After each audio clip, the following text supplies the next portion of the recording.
Merhaba arkadaşlar. Kanalımıza Merhabalar. hoş geldiniz. Bugün size güzel bir terk edilmiş evi göstereceğiz. Yoldan geçerken evi gördük. Duvarların arasında böyle bir oyuk var. Ve kayıtsız kalamadık. Ev o kadar güzel ki bahçesiyle birlikte. Ama terk edilmiş, zamana yenilmiş. İçindekiler nerelere gitmiş bilmiyoruz. Ama kapının önünde küçük bir hikayesini yazan tabela var. Onu sonunda çekeriz. Evet, o hikayeyi de anlatacağız videonun içinde. Bu evi bir gezmek istedik, size de göstermek istedik. Biz önden bir baktık, çok güzel gerçekten yerleşimi. Burada ne hayatlar yaşanmıştır kim bilir. Şöyle bir eve doğru gidelim, size bahçeyi gösterelim, inceleyelim evi güzelce. Bakalım siz nasıl hayaller kuracaksınız, burada kimler nasıl yaşamıştır veya siz olsanız nasıl yaşardınız burada, onları bir konuşalım.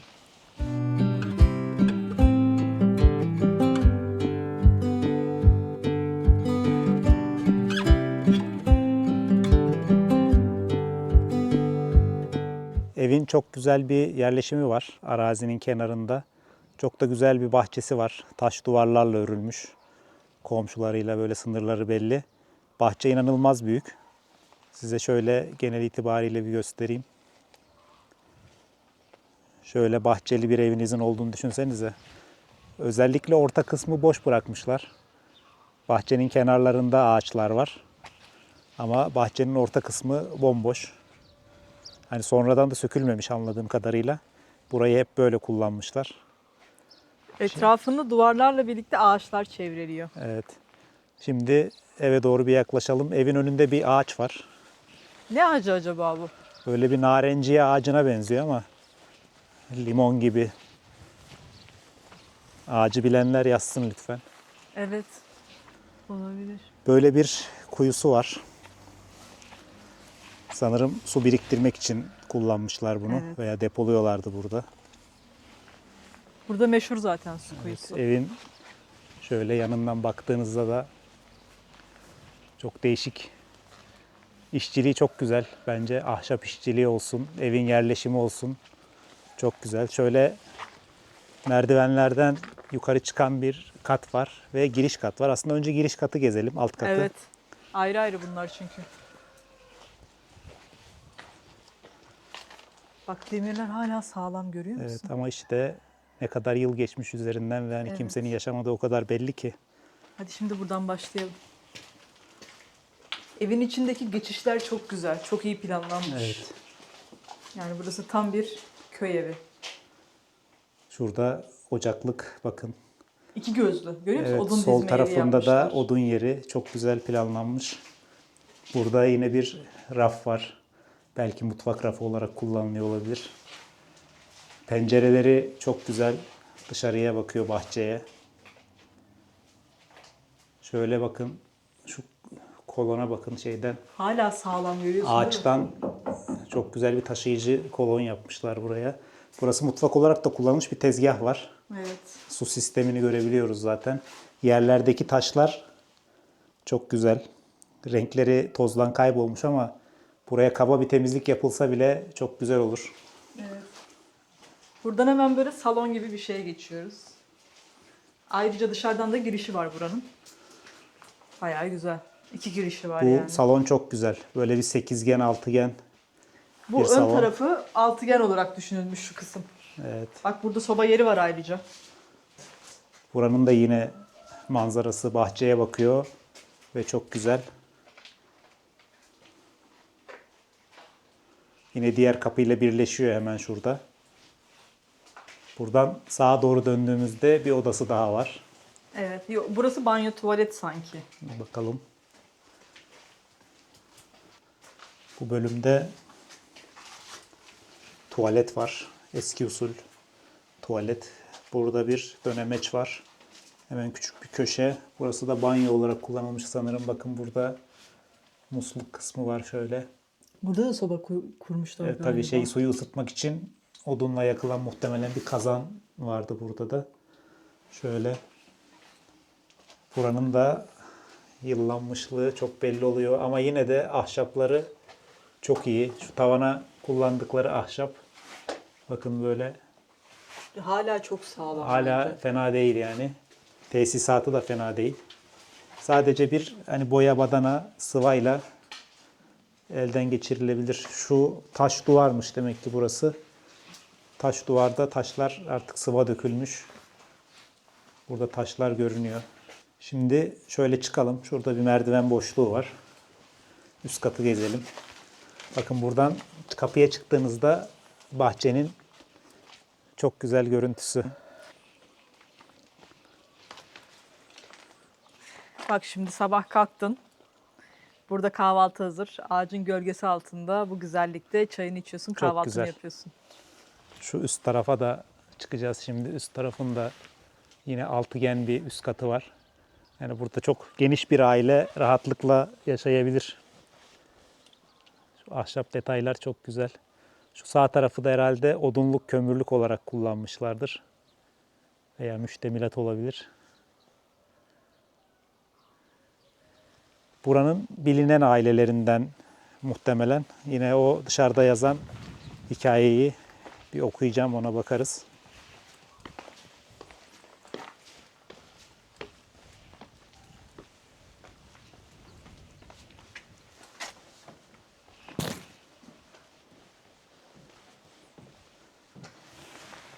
Üst katta zemin tahta, aşağıda taş döşeliydi. Burada Hala da, sağlam. evet, burada da yine altıgen alt taraftaki gibi bir kısım var. Alt tarafa göre biraz daha geniş duruyor tabii üst tarafın Evet. camları. Yine burada da manzara muhteşem. Buranın tavan kısmı biraz yıpranmış ama fena değil. Buraya gezerken evim dekorasyonu da yapıyorum. Mesela buraya da bir altıgen köşe bir sedir yapacaksın. Oturacaksın camın önünde. Evet, camın Keyif önüne yapacaksın, kahve içeceksin. böyle güzel bir koltuk, Salon da kahve güzel. köşesi yapılabilir. Şurada çok güzel bir şey görüyorum. Ocaklık. O şuraya bak. Şu işçilik çok iyi. Ay, Bak burada dolap var. Aynı zamanda Evet. da yan odaya geçiş var dolabın içinden. aynen bunları yüklük tarzı yapmışlar yine. Yani iki taraftan da kullanılabiliyor yan odadan. Evet. Boyası da, rengi de çok güzel. Buradaki ocaklık yanmış işte, bakın yani yakılmış güzel. Evet. Burada en son ne zaman yapıldı, artık son yemek ne zaman yendi? Ocaklık son kez ne zaman yakıldı? Dolabın içinden yan odaya geçelim istersen. Şöyle güzel işlemeler var kapıda. Yine burada bir oda daha var. Evet. Bu yan odadaysa bakın Burası- yine bir ocaklık daha var Şu burada. taraf çok sağlam değil, basma bence. Evet. Burası da Buradaki güzel. ocaklık da yine güzel. Ama burayı yakmamışlar sanırım. Süs olarak kullanılmış. Yok, bacası var. Yok, var da arkada hiç is yok yani. He. Ve sıvanmış. Evet. Bak burada da fayans kullanmışlar. Altına Bakın gördün buranın mü? da tavanı yine böyle ama şuradan muhtemelen çatıda su alan bir yer var. Bu tahtayı çürütmüş. Evet, dökülmüş orası. Yine buranın da manzarası muhteşem. Camlara demirler yapmışlar. Muhtemelen güvenlik açısından olabilir. Kapılar çift kanatlı. Mahremiyet istediğinizde böyle kapanabiliyor. Açtığınızdaysa Çok güzel değil mi? evet, sekizgen hole çıkıyorsunuz. Artık salon, hol burası. Bayağı iyi. Şimdi buradan diğer tarafa geçelim. Evet, ben şimdi dolabın içinden gireceğim. Evet, Hanife gizli geçit buldu. Burada da yine bir ocaklık var ama yine Buradan geldim yan odadan hemen dolabın içinden. süs amaçlı. Buradaki yüklükler falan çok güzel, kıyafet dolapları. Evet. Baksana. Değil Bayağı mi? iyi. Buraya böyle mutfak eşyalar olsun, kıyafet olsun, Aynen. depolanabilir. Burası da yine böyle yeme içme için kullanılan yer olabilir.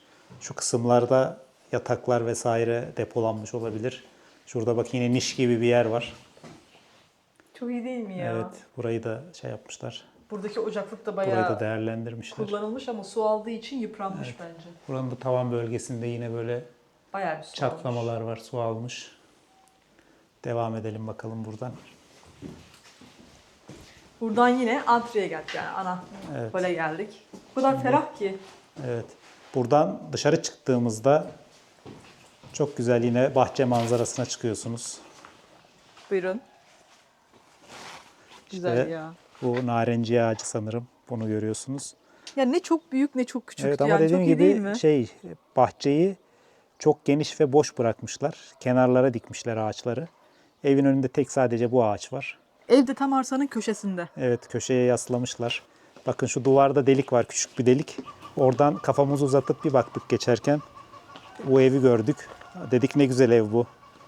Bir içine bakalım. İçine baktık. İçi daha güzel. Bahçeye baktık. Bahçe çok güzel. Baksana yoncalarla dolu. Evet. Papatyalarla. Bahar gelmiş buraya. Bakın şurada bir tane giriş kapısı var. O kapı da artık yıkılmış. Onu bağlamışlar bir şeyle. Oradan da girilebiliyor ama o kapıyı kıpırdatamıyorsunuz. Hani sökmek lazım. Bayağı bir orijinal ama o da. Evet. Giriş üstünde tuğlalarla yapılmış Evet. bir taç var. O da çok güzel. Peki sana bir soru soracağım. Evet. Muğla yatağın tarafından köy evi almamış olsaydık, burayı görseydin ve burası satılık olsaydı alır mıydın? Yani burası alınırdı. Burası hem şehrin içinde, burası Ula merkeze çok yakın bir sokak içinde. Evet. Biz Ula içinde yürürken gördük burayı.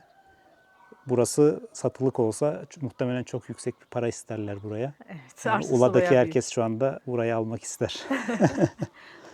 O yüzden alamazdık. Ama bizim evimiz güzel ama burası da lokasyonuna göre çok güzel. Evet. Şimdi şöyle evi genelden alayım size.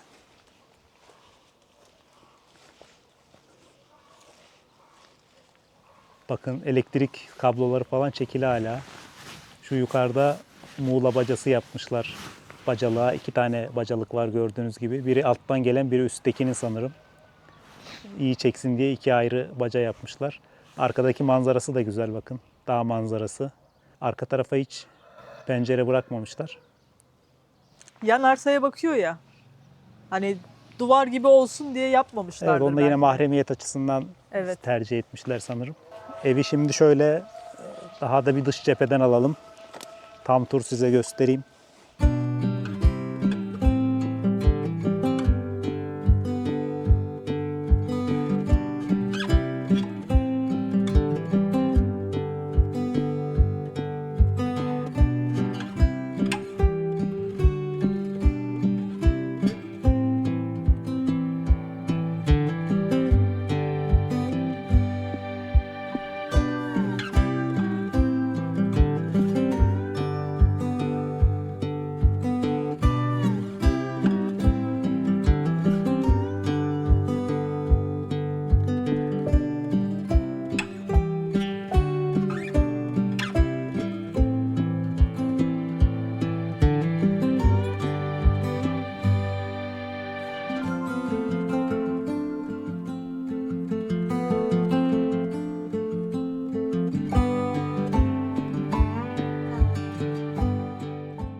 Şöyle baktığınızda ev ben buradayım diyor.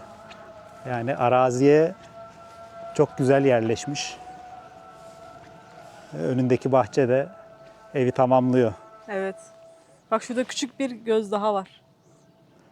Alttan şuradan evet sağ taraftan Ha, bir bakacağım ne giriş var. daha var. Oraya da Orayı bakalım. görmedim. Orası da evden ayrı bir bölüm gibi görünüyor veya bizim diğer girdiğimiz yerlerden bir çıkış olabilir.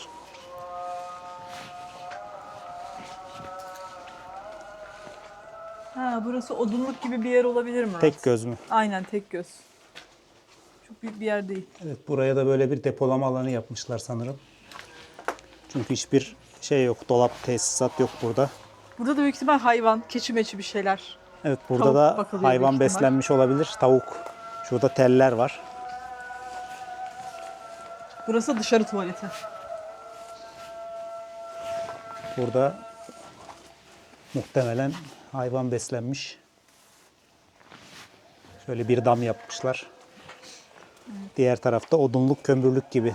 Sanki Mi? dışarı Ha, tuvaleti dışarı gibi. tuvaleti mi? Sanki. Evet, dışarı tuvaleti gibi tesisat var burada. Aynen. Köy yerinin olmazsa olmazı. Aynen. Bence genel itibariyle yerleşimi çok iyi. Evet, evin ahşapları çok iyiymiş ama bakılamadığı için bu hale gelmiş.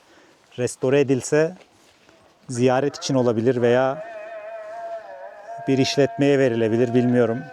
Evin sahipleri, mirasçıları vardır muhtemelen. Veya hiçbirine ulaşılamıyor mu? Onu bilemiyorum. Hayat böyle işte arkadaşlar. Şu evde ne yaşanmışlıklar vardır. Neler gelmiştir, neler geçmiştir, kimler yaşamıştır. Herkes bir gün göçüp gidiyor. Bu evdekiler de göçüp gitmiş. Sadece hatıraları kalmış burada işte. Bu eve yaptıkları boyalar, işlemeler, mobilyalar. Şu anda onların izini görüyoruz biz. Biz de aynı şekilde bu hatıraları bırakıp gideceğiz. Acı ama gerçek. Ama önemli olan vaktin kıymetini bilmek. Anın değerini bilmek. O anı hakkını vererek yaşayabilmek. Onlar da muhtemelen bu evin hakkını vermişler. Bu bahçenin hakkını vermişler. Güzel bir hayat yaşamışlar. Ve bu dünyayı terk edip gitmişler. Bu ev Nail Çakırhan'ın babasının evi, Ali Efendi'nin evi. Nail Çakırhan bu evde büyüyor. Bu evin mimari yapısından etkileniyor. Kendisi daha sonra ev restorasyonları yapmaya başlıyor. Ve yaptığı çoğu evde bu ev gibi oluyor.